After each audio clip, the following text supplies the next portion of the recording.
इससे पहले वाले वीडियो में हमने सीखा था कि div एलिमेंट क्या होता है और एक ब्लॉक लेवल एलिमेंट किस तरह से वर्क करता है CSS में, और किस तरह से कंटेनर्स का क्या क्या काम होता है CSS में। क्योंकि अभी तक जो हमने सीखा है, अब हमारे पास इतनी नॉलेज आ गई है कि हम एक कंप्लीट वेबसाइट बिल्ड कर सके। और जो मैं आपको आज सिखाने वाला हूँ, उसके हेल्प से आप एक वेबसाइट को कंप्लीटली बिल्ड कर सकते हैं। अभी तो मैं पूरी वेबसाइट बना के नहीं दिखाऊंगा, लेकिन डिस्प्ले प्रॉपर्टीज की हेल्प से ही वेबसाइट को बिल्ड किया जाता था। ऑल्दो अब फ्लेक्स ज़्यादा यूज होता है, लेकिन डिस्प्ले प्रॉपर्टीज भी एक इम्पॉर्टेंट रोल प्ले करती हैं वेबसाइट को बिल्ड करने में। सीएस में एक बहुत ही इम्पोर्टेंट एलिमेंट है। तो डिस्प्ले प्रॉपर्टीज देखेंगे आज ये वीडियो में। करते हैं, ये हो गया हमारा VS कोड को ओपन, बॉयलर कोड shift1, ये आ गया हमारा बॉयलर कोड। आज हम समझेंगे डिस्प्ले प्रॉपर्टीज को। पिछले वीडियो में हमने कंटेनर्स का कंसेप्ट क्लियर किया था, तो आज की वीडियो में उसी कंसेप्ट को मैं थोड़ा एडवांस लेवल पे ले जाऊंगा और आपको डिस्प्ले प्रॉपर्टीज सिखाऊंगा। डिस्प्ले प्रॉपर्टीज बेसिकली किस तरह से काम करती है CSS में, वो इम्पोर्टेंट है, क्योंकि अब ज़्यादातर फ्लेक्स का यूज़ होता है। फ्लेक्स हम आगे सीखेंगे, फिलहाल अभी हम डिस्प्ले प्रॉपर्टीज देखते हैं। तो डिस्प्ले प्रॉपर्टीज के लिए चाइल्ड और पेरेंट का कंसेप्ट को अंडरस्टैंड करना ज़रूरी है। देखिए, मैं आपको समझाता हूँ। मैं एक ड्यू बनाता हूँ, एक कंटेनर क्रिएट करते हैं, ड्यू क्लास पेरेंट ही इसका नाम रखेंगे। ये मैंने ड्यू डाल दिया। तो अभी ये जो ड्यू है, इसके अंदर मैं थोड़ा डेमी टेक्स्ट डालूंगा। लॉरेम, मान लीजिए लॉरेम 88, ठीक है, 88 वर्ड्स आएंगे डेमी टेक्स्ट के। अब ये तो मैंने डेमी टेक्स्ट ओपन कर लिया। इस फाइल को ओपन करते हैं ताकि हम अच्छी तरह से समझ पाए कि हो क्या रहा है। ये मैंने क्रोम में फाइल को ओपन किया। अब मैं इसको स्टाइल में प्रॉपर्टीज दूंगा। अभी हम फाइल में ही स्टाइल शीट बना रहे हैं। जब फ्लेक्स सीखेंगे उस वक्त हम CSS को लिंक करना सीखेंगे और एक्सटर्नल फाइल बनाएंगे CSS की। स्टाइल करते हैं क्रिएट स्टाइल एलिमेंट। ये हो गया हमारा स्टाइल एलिमेंट क्रिएट। यहाँ पर मैं लिखूंगा डॉट पेरेंट, यानी कि इसका क्लास डिफाइन करूंगा। इसकी प्रॉपर्टीज देंगे। इसकी प्रॉपर्टीज मान लो मैं देता हूँ बॉर्डर 2 पिक्सल्स सॉलिड रेड, ठीक है। ये मैंने दे दी इसकी प्रॉपर्टी। अब होगा क्या, इसको एक बॉर्डर मिल गया, ठीक है। इसको पेरेंट, जो पेरेंट क्लास है, ड्यू का पेरेंट क्लास है ये। तो अब क्या करते हैं हम, अब एक चाइल्ड क्रिएट करते हैं। चाइल्ड कैसे क्रिएट होता है, वो होता है जो मैंने ये ड्यू बनाया, इसके इस ड्यू, यानी कि ये वाला और ये वाला ड्यू का टैग, ये वाला ओपनिंग टैग और क्लोजिंग टैग, इन दो टैग्स के दरमियान जो भी ड्यू क्रिएट होगा वो इस वाले ड्यूज के चाइल्ड बनेंगे। इसका मतलब क्या है, मैं आपको बताता हूँ। एक और ड्यू करेंगे क्रिएट, इसका नाम रखेंगे, क्लास रखेंगे चाइल्ड 1। ये बन गया इसका पेरेंट, क्योंकि ये बन गया इसका चाइल्ड, क्योंकि पेरेंट है ये, और ये है इसका चाइल्ड। अब चाइल्ड और पेरेंट से होता क्या है वो आप देखिए। यहाँ पर मैंने पेरेंट की प्रॉपर्टीज को डिफाइन किया। अब मैं चाइल्ड 1 की प्रॉपर्टीज को डिफाइन करूँगा। चाइल्ड 1, इसका भी बॉर्डर देंगे, मान लीजिए 1 पिक्सल सॉलिड, ठीक है, सॉलिड ब्लैक। अब ये देखिए होगा क्या, दो अलग अलग बॉर्डर्स बन गए। अभी इसमें भी थोड़ा बहुत डेमी टेक्स्ट डालेंगे, डेमी टेक्स्ट इंसर्ट करेंगे। लॉरेम, मान लीजिए मैं करूंगा लॉरेम 50। अब ये चाइल्ड का डेमी टेक्स्ट है और ये है पेरेंट का डेमी टेक्स्ट। ये देखिए, अब आप देख सकते हैं कि ये दो, इसका जो बॉर्डर है ये एक्चुअल में ब्लैक है। किस वाले का, चाइल्ड का। और जो पेरेंट है उसका बॉर्डर है रेड। अब ये आप बोलेंगे नीचे रेड क्यों आ रहा है, ये रेड इसलिए आ रहा है क्योंकि इसका बॉर्डर एक्सपैंड हुआ है। इस तरह से समझेंगे। इसको बाहर निकालेंगे, पेरेंट से अलग डालेंगे, इस तरह से डालेंगे। ये देखिए इससे अलग हो गया। ठीक है, अब आपको अंडरस्टैंड हो गया होगा कि चाइल्ड और पेरेंट से क्या फर्क पड़ता है। इसको मैं वापस लाऊंगा इसी में, पेरेंट में ही। अब अगर आप गौर करेंगे तो ये देखिए, ये यहाँ पर एक ऊपर आ रहा है, एक आ रहा है नीचे। दैट मीन्स ऊपर का जो पेरेंट है उसका चाइल्ड इसके नीचे आ रहा है। अब मुझे करना क्या है, मैं इसको करूंगा इनलाइन डिस्प्ले, इसके डिस्प्ले को करूंगा मैं इनलाइन। ठीक है, ये हुआ है इसका डिस्प्ले इनलाइन पेरेंट का।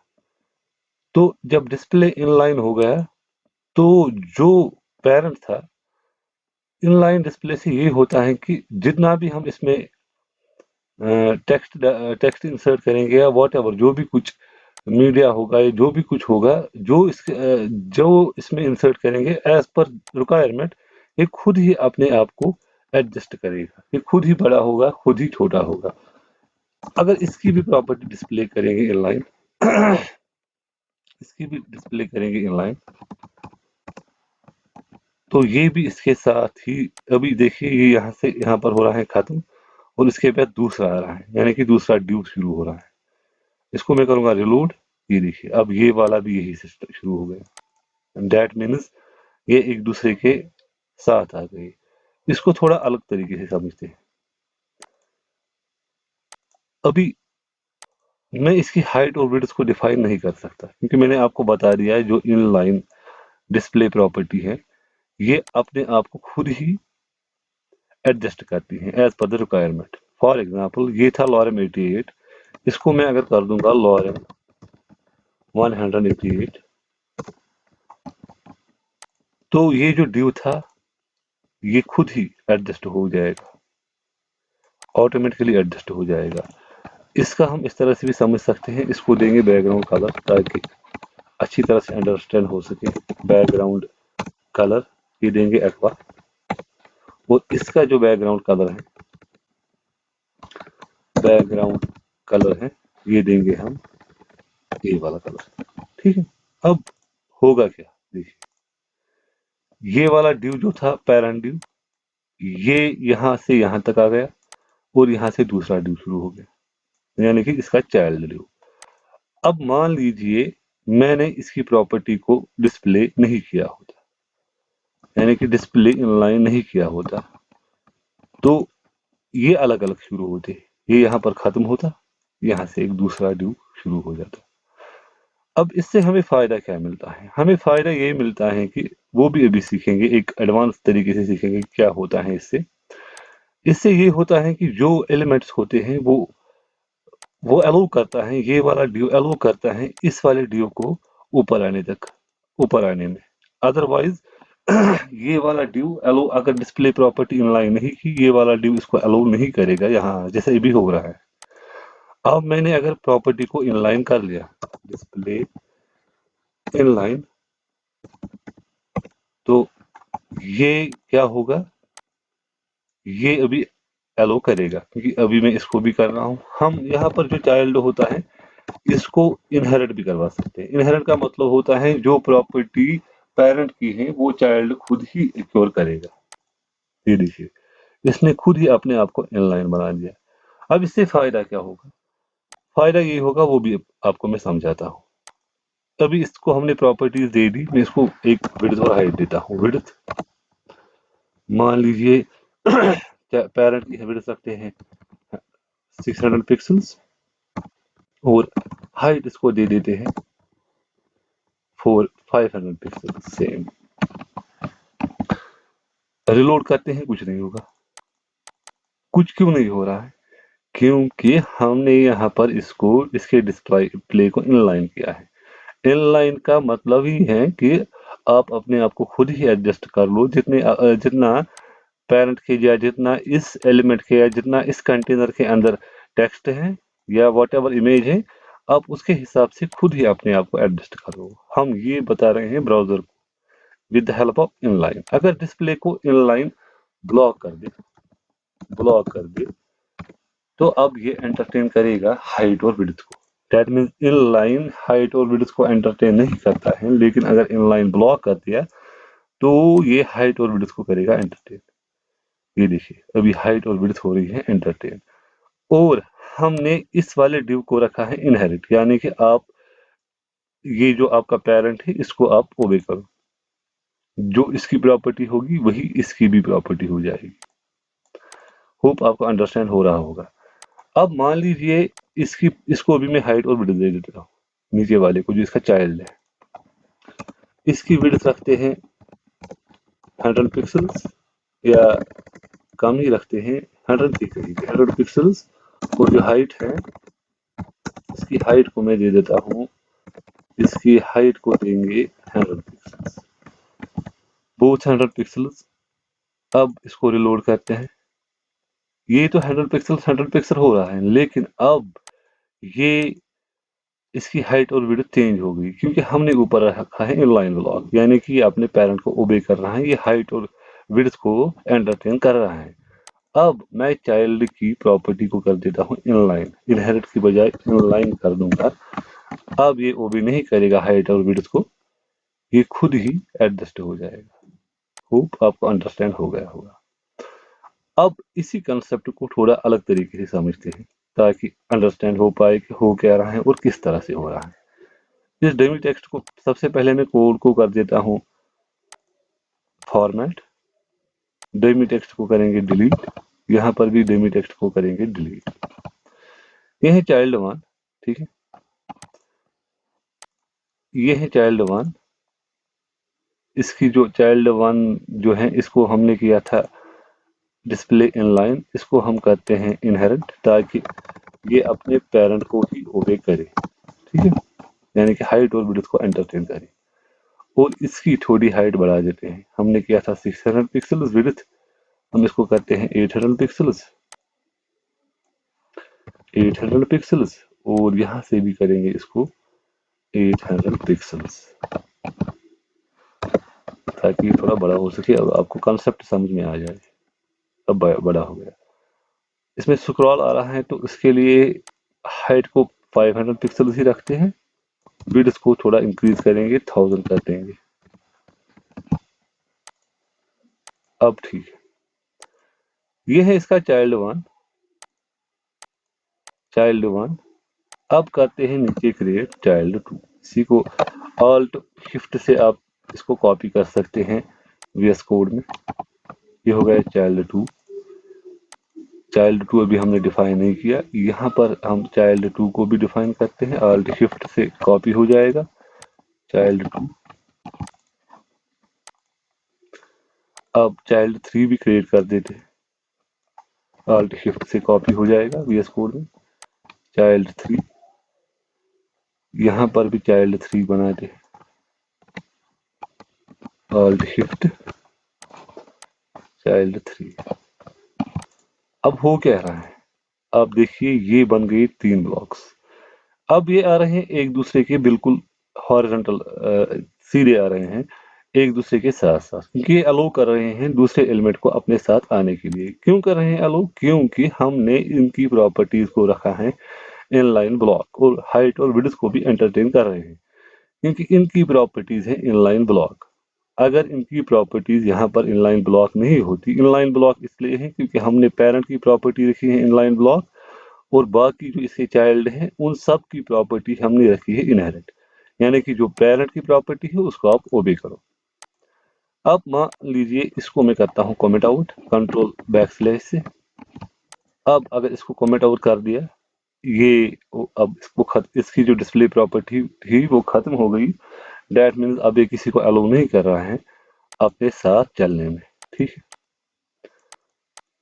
समझना है, लॉजिक को समझना है। अगर लॉजिक आपकी समझ में आ गया, सब कुछ आपकी समझ में आ जाएगा। लॉजिक इंपॉर्टेंट होता है, कोई भी डेवलपमेंट, कोई भी प्रोग्रामिंग लैंग्वेज जो होगी उसको समझने के लिए लॉजिक इंपॉर्टेंट है। अब मैंने सभी को बंद ही कर दिया फिलहाल के लिए। चाइल्ड 2 टाइम्स कॉपी हो गया है, इसको डिलीट ही करते हैं वंस। अब कोई किसी को अलाउ नहीं कर रहा है अपने साथ चलने में। तो सिंपल लैंग्वेज में कहे, for the sake of simplicity, तो सिंपल सी बात है कि जिसका डिस्प्ले इनलाइन होगा या इनलाइन ब्लॉक होगा वो अलाउ करेगा प्रॉपर्टीज को वो अलो करेगा एलिमेंट्स को अपने साथ चलने में, अदरवाइज अलो नहीं करेगा। ठीक है। अब ये वाला जो है चाइल्ड वन, इसको मैं फॉर एग्जांपल करता हूं अभी यहाँ पर इनलाइन ब्लॉक की जगह इनलाइन, यानी कि अब ये पेरेंट की प्रॉपर्टी को अलो नहीं करेगा, बल्कि इसको मैंने खुद अपनी प्रॉपर्टी दे दी, तो होगा क्या, इसकी हाइट और विड्थ एंटरटेन नहीं हुई। अब अगर इसमें मैंने कोई डमी टेक्स्ट डाल लिया लॉरेम 88, तो अब ये एज पर द रिक्वायरमेंट खुद ही अपने आप को एडजस्ट कर लेगा। इससे आप समझ सकते हैं कि आप अपनी वेबसाइट कैसे क्रिएट कर सकते हैं। इससे डिलीट करेंगे इसको, फिलहाल डमी टेक्स्ट की जरूरत नहीं है, और इसको भी इनहेरिट कर देंगे जिसको हमने इनलाइन किया था, यानी कि इसको बोल रहे हैं कंप्यूटर को कि ये इसको अपने पेरेंट की प्रॉपर्टीज को फॉलो करवाओ। ठीक है। ये मैंने 3 ब्लॉक्स बना लिए। अब इनको अगर सेंटर मिलाना है, इनको हमें सेंटर मिलाना है, तो इसके हमारे पास बहुत सारे तरीके हैं। सबसे पहले मैं आपको दिखाऊंगा, ये जो पेरेंट है इसको मैं मार्जिन की मदद से कहीं भी ले जा सकता हूँ अपने पेज पे। ये जो मेरा वेब पेज है, इसमें मैं इसको कहीं भी ले जा सकता हूँ with the help of margin. Margin top right left, और ये आता है, इसको मैं राइट मार्जिन दूंगा फॉर एग्जांपल, और इसको मैं कहूंगा इसको कर दो 200 पिक्सल्स, दे दो इसका राइट मार्जिन।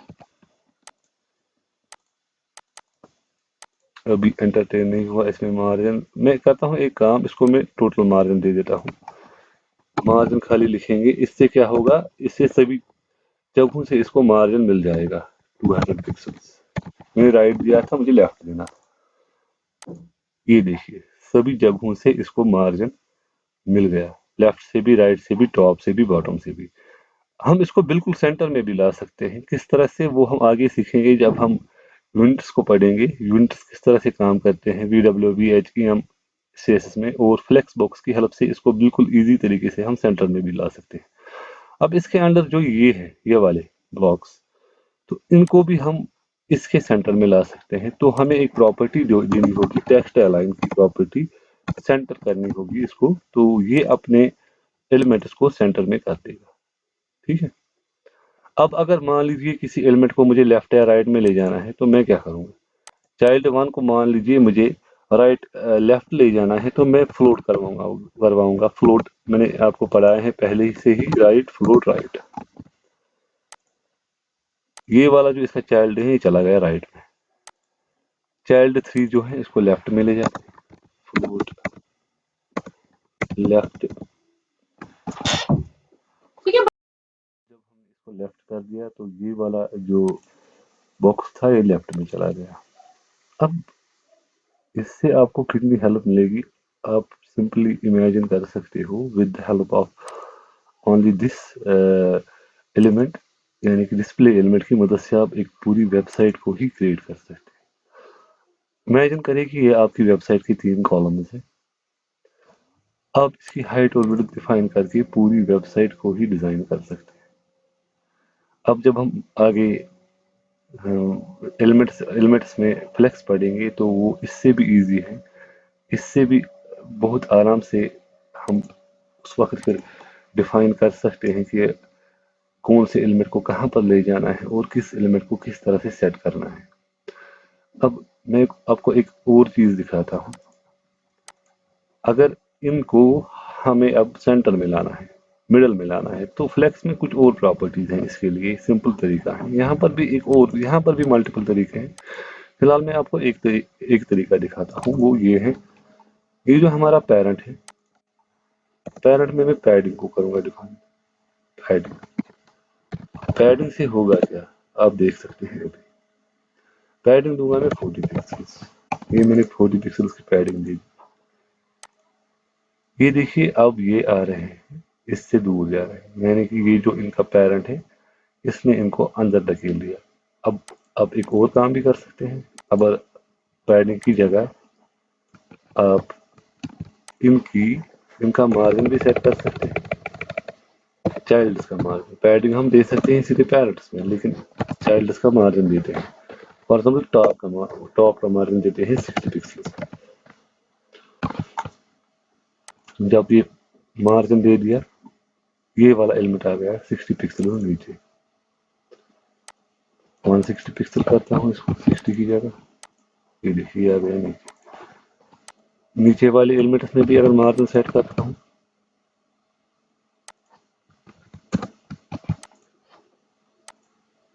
आ गई है इसके middle. With the help of margin, padding और डिस्प्ले, आप किसी भी एलिमेंट को कहीं भी ले जा सकते हैं। इंस्पेक्ट अगर करेंगे यहाँ पर क्रोम में, अभी ये हमने इस वेबसाइट को या इस वेब पेज को रिलेटिव नहीं बनाया है, क्योंकि हमने रिलेटिविटी अभी सीखी नहीं है। आगे जब हम रिलेटिविटी सीखेंगे तो फिर आप यहाँ से जो डिफरेंट डिवाइसेस हैं उनके अकॉर्डिंगली खुद ही ये सेट भी हो जाएगा। अभी हमने खाली इसको ब्राउज़र के लिए डिज़ाइन किया है, लेकिन आगे हम जो प्रॉपर्टीज़ सीखने जा रहे हैं उन प्रॉपर्टीज़ की मदद से हम इसको रिलेटिव बना सकते हैं वेबसाइट को। थोड़ा सा मैं आपको दिखा देता हूँ। यहाँ पर जो मैंने इसकी हाइट और विड्थ दे दी थी, मैं इसको थोड़ा अलग तरीके से देता हूँ। ये जो 1000 पिक्सल्स मैंने दी थी ना, पिक्सल्स, इसको पिक्सल्स की जगह में VW कर देता हूँ। VW का मतलब होता है व्यू पोर्ट विड्थ, या और इसको करता हूँ VH, यानी कि व्यू पोर्ट हाइट। इसको 100 तक ले जा सकते हैं। इसका मतलब होता है ये कि आप इस एलिमेंट की हाइट को 100% कर दो व्यू पोर्ट की, यानी कि जो भी ये है, चाहे ब्राउजर है, चाहे फोन है, चाहे टैबलेट है, उसका जो साइज है, उसके डिस्प्ले का जो साइज है, उसके डिस्प्ले को इसकी विड्थ को उसके डिस्प्ले के 100% के बराबर कर दो। क्या होता है अभी देखिए, इसको कहते हैं 40Hz। तो देखिए इसकी जो विड्थ है, अभी ये इसलिए हो रहा है, मैं फिलहाल इन तीन को करता हूँ कमेंट आउट, ताकि ये अंडरस्टैंड हो पाए कि हो क्या रहा है। इसको नीचे भी करते हैं, जो मेन पेरेंट है खाली इसको रखते हैं ओपन, बाकी वो करते हैं कमेंट आउट। हो गई comment out. View port margin को भी करते हैं बंद, ये डिलीट। ये देखिए, इसका मतलब है ये व्यू पोर्ट के बिल्कुल 100% हो रहा है। जो व्यू पोर्ट की विड्थ है बिल्कुल उसकी 100% में आ गया। 100 की जगह में 90 कर देता हूँ, ताकि स्क्रॉल जो आ रहा है नीचे वो ना पाए।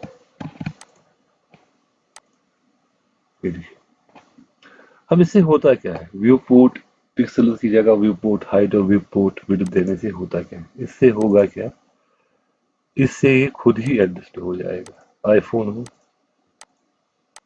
टैब हो,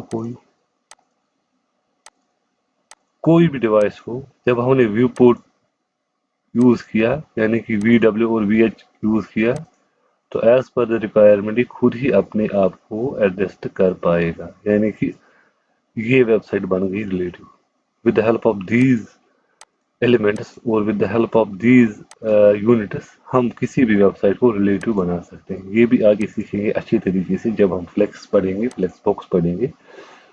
फिलहाल के लिए इतना काफ़ी है। इसको मैं अंडू कर दूंगा, ताकि आपको कोडिंग की जो फाइल है वो मिल पाए और अच्छी तरीके से मिल पाए। आप अगर चाहे तो उसको स्टडी कर सकते हैं। तो आज की वीडियो में आपने सीखा कि हम कैसे एक वेबसाइट को आराम से डिज़ाइन कर सकते हैं। मुझे लगता है कि अगर आप में क्रिएटिविटी है और आप थोड़ी बहुत मेहनत करेंगे, जितना मैंने अब तक सिखाया है, इसकी हेल्प से ही आप किसी भी वेबसाइट को डिज़ाइन कर सकते हैं, और डेवलपर्स कर भी लेते हैं इन्हीं चीज़ों की मदद से एक पूरी वेबसाइट को डिज़ाइन। आगे फ्लेक्स जब सीखेंगे तो फ्लेक्स में आपको और भी एक कुछ अच्छी चीज़ देखने को मिलेगी कि किस तरह से इससे भी आसान और इजी तरीके से हम किसी भी वेबसाइट को डिज़ाइन कर पाएंगे। आज को ये वीडियो थोड़ा लंबा हो गया होगा, कि टॉपिक भी थोड़ा कॉम्प्लेक्स था। उसको समझाने के लिए, बिट बाई बिट समझाने के लिए मैंने थोड़ा लेंथी बनाया वीडियो को। मेरा मकसद यही है कि जो भी कोई इस वीडियो को देख रहा है या सीख रहा है इस वीडियो से, उसे पूरी तरह से समझ में आ जाए कि किस तरह से चीज़ें काम करती हैं। बाकी आपको कोड डिस्क्रिप्शन में मिल जाएगा, हमारा ईमेल आईडी भी डिस्क्रिप्शन में मिल जाएगा। कोई क्वेश्चन होगा कोई इस रिलेटेड तो आप ईमेल कर सकते हैं। इंशाल्लाह हम कोशिश करेंगे कि उसका जवाब दे पाए। थैंक